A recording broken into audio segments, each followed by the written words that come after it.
2 The Redline Productions proudly presents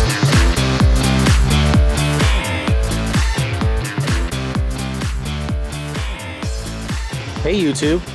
Well, today let's take a look at a vehicle that I actually have never had the opportunity to drive or show you guys.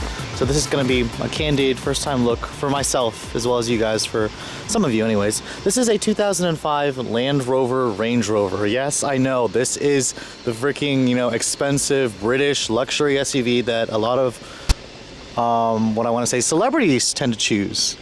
And this generation Land Rover Range Rover actually came out in 2003, and it marks the third generation of the vehicle for 31 years of production. So they don't change this vehicle very often. In fact, this body style is still in production today. They're planning to redesign the car in 2013. I mean, I don't follow Land Rover all that much, but anyways, a little bit of history about this car. BMW is actually the one that designed it.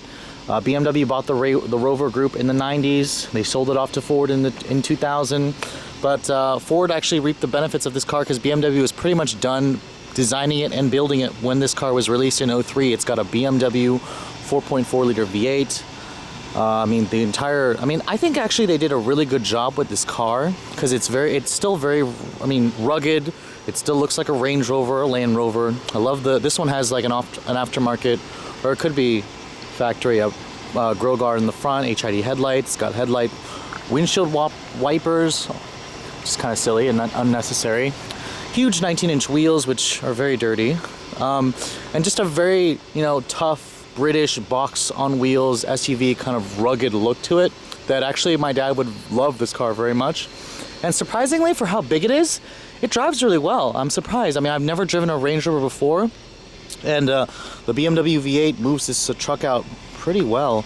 And I can see why a lot of celebrities like this car. Personally, for myself, I don't think I could like this car and drive it every day, but it's a nice car, and it's worth, you can feel that from the way it drives, just how nice this car is. Anyways, coming to the interior, it does have a black interior, and it's a very nice interior. Unfortunately, there are a few places where there is a little bit of cheapness in the interior. Nice running boards to help you get in, because this is a pretty high step in vehicle. Now, the key for this vehicle is kind of interesting. Here's the key for the vehicle. You can see a little bit of BMW influence here. That's the unlock button, the lock, trunk release. It's a little confusing at first. The controls in here are very confusing because a lot of people, I knew this was the unlock button, but Jackson did not know that was the unlock button. He spent quite a bit of time hitting the trunk release button trying to get the vehicle to open. Controls in here are a mixture of BMW and Ford. Let's just say it's very confusing. I'm getting in this car and I'm just like, I don't freaking know how to use anything. I came in here and I thought the ignition switch was over here, but it's actually over here, like a Saab. So you stick the key in there. Steering wheel, power tilts and telescopes at least, so that's pretty nice. It makes a pretty nice sound when it starts up, so you can just really hear this is a BMW V8. Shutting the door, well, actually, let's leave the door open so I can show you guys the interior in this car. Now, in terms of materials and quality, aesthetically, it's nice to look at. When you touch, it's soft touch plastic. On the dash here is nice. It's leather covered, whatnot. But right here, it feels really cheap. It's soft rubberized texture plastic, but it feels really cheap. You have this puny little section for the glove box here, but then it reveals it's actually pretty big, and it's nice and lined and felt. A little bit of fit and finish issues in this particular one, maybe just because this one's a pretty well-worn 70,000 mile example. Not a fan of the green color gauges. I guess they just look kind of dated, but some people really like green colored gauges. The door panel in this car, soft touch materials here, but it just feels like cheap Ford plastic from the 90s, in my opinion. Soft touch right here where your elbows are going to hit. Windows, all the windows are fully automatic down, up. You kind of expect that in this $90,000 vehicle when it was new. But this plastic right here feels really cheap. It just doesn't belong in this expensive vehicle. You do have a little nice Harman Kardon audio system here. And then down here you have your wood grain trim. And then it's it is actually lit up in there too, so that's a pretty nice detail as well. It's just a very nicely lit up bright cabin in here. This vehicle does come with a 5-speed automatic transmission with a select shift mode. It's comes directly from BMW. You got these pretty confusing controls here. You have an adjustable suspension right down there. You can actually adjust the suspension. I'm not going to fiddle with it just because I don't really want to. You have your little terrain management system for the four-wheel drive system. You can choose different modes. You have a little center console here, which honestly didn't sound that great when it opened. And it's a little wobbly as well. But, I mean, you do have a navigation system in this vehicle as well. But the controls in here, it is a touchscreen. But you can tell that this is just insanely dated. You can see how slow it is. It doesn't really want to respond. You do have a little bit of a trip computer here, which the car is averaging 14.5 miles to the gallon. So this thing is a gas guzzling beast. Expect that when you buy one of these Range Rovers.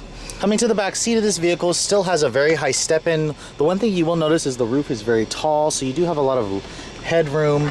You have rear side airbags right here. It's a little bit hard to see. The door panels are all pretty much carried through from the front seat. That's kind of expected. Getting into the back seat, like I said, high step-in and surprisingly good amount of legroom back here with vents still, and you got heated back seats. You have a nice little armrest right here with the cup holders and whatnot right there. So it's a decent thing. No third row seat in these Range Rovers. They do not come with a third row seat, so don't expect to find one. The one thing I do like about this car is the carpet. The carpet is like really nice, expensive carpet that you just find in your your house, if you have a really nice house, of course. Now the liftgate for this vehicle actually opens two ways. It opens up from the halfway right here, of course, and then you can also open it downward here by pushing this button. And it will not open for me for some reason. That is supposed to open, I'm just not sure. There we go. Took a little bit of tries, but it opened. Range Rovers have always opened their tailgates like this. And you can see here a very nicely finished cargo area back here, so I don't really have any complaints. And you do have a nice full-size spare in this vehicle. That's really rare. You don't see full-size spares in vehicles anymore, but it's a pretty good-sized cargo area. So the vehicle is still pretty practical, but no third row seat in this vehicle, as you can see.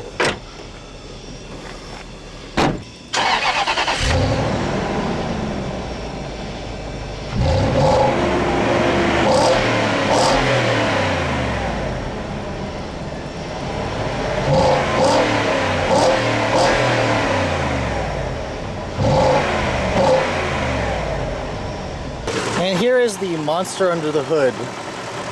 It's BMW's 4.4 liter V8 engine. Essentially comes right off of the X5 and the 5 Series. It makes 282 horsepower and 325 foot-pounds of torque. It's a huge upgrade from the boat anchor slow 4.6 liter V8 that was in the old Range Rover, which of course, a lot of people might give me a little bit of crap for saying that because that was just a bulletproof engine, but it was hugely underpowered for this huge beastly of a vehicle. I mean, this car weighs 5,300 pounds, so it utilizes every one of those 282 horses. In 2006, Land Rover actually replaced this BMW engine with a Jaguar-sourced 4.4 liter V8 with 300 horsepower, and then in 2010 they replaced it again with the 5 liter V8. And 06 is also when you can get the supercharged motor. 05 you cannot. This was pretty much just your only engine option. Alright, so for those of you who are actually, rich enough to actually afford this type of a vehicle, well, I mean, I shouldn't say that because in the used car market you can afford one of these things, or normal people can. Let's take a look at how this 2005 Range Rover drives, shall we? So, anyways, as you can see, it gives you a really nice view of the road. You kind of feel like, I've driven plenty of other SUVs, but literally, this SUV makes me feel like king of the road. I've never driven an SUV that gives me this commanding view of the road, and it's fantastic. I actually really like it. The steering is really light. It makes this big monster feel a lot smaller than it actually is, and I actually really like it a lot. So I'm quite pleased with how nimble they've made this thing feel. You can hear that BMW V8 just really accelerates this car phenomenally for just how big it is. Of course, I'm not going to take turns insanely fast in it just because the car does feel a little bit tippy. But, for just how big it is, it drives like a dream.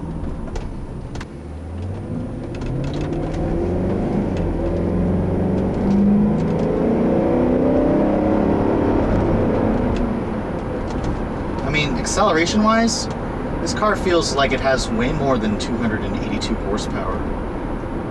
It feels like it at least has 300 horsepower instead.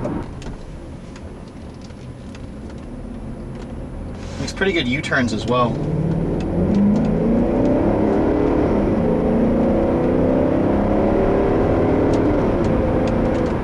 It's just phenomenal. I can't imagine just how fast the new 5-liter V8 is in those 2010 models and up. Not to mention the supercharged model. I read that one makes 510 horsepower, and this thing is just a beast.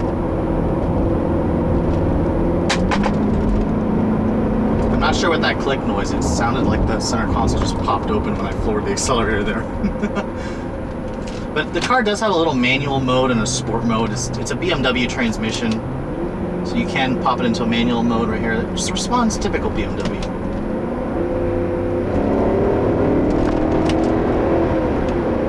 But yeah, this thing's pretty fast. It's just amazing how nimble this thing is, you know?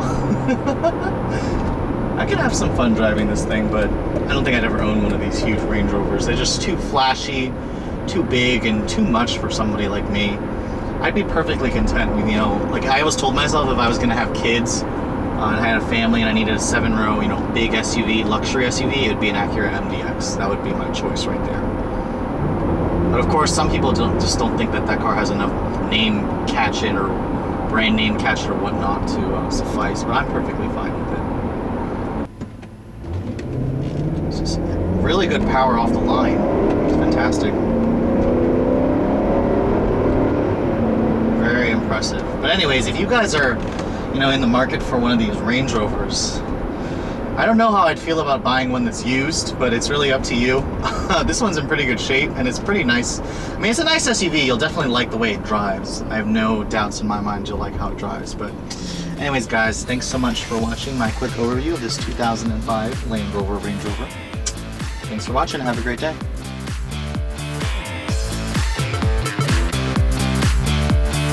Yeah, here's some legal stuff for you. The views and opinions expressed in the following video may not necessarily reflect those of the title-holding automotive dealer or the entity they represent.